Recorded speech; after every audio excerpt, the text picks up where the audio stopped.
Je m'appelle Michel Elchaninov et je suis rédacteur en chef de Philosophie Magazine.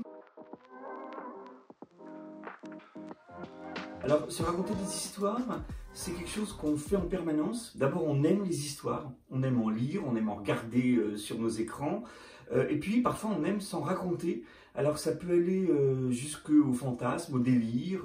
Je suis sûr que cette personne est folle de moi. Je suis persuadé que j'ai fait le bon choix en allant vivre à tel endroit. Et donc, ça peut avoir des conséquences catastrophiques ou en tout cas néfastes. Mais c'est aussi quelque chose qu'on ne peut pas s'empêcher de faire. C'est-à-dire que notre accès au réel, souvent, très souvent, est guidé par les lois de la narration.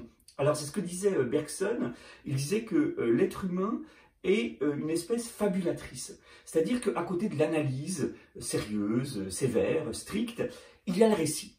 Et dans le récit, on est le héros, on rencontre des obstacles, on subit des épreuves, il y a des péripéties, il y a un début, il y a une fin, souvent on triomphe. Et donc on aborde le réel à partir des lois de la narration. Et je trouve que c'est une question passionnante parce qu'aujourd'hui, il y a plein de récits partout. Les hommes politiques essayent de faire des récits, les communicants font des récits. Quand on a une marque, on essaye aussi de faire du storytelling. Et donc, il y a du récit partout.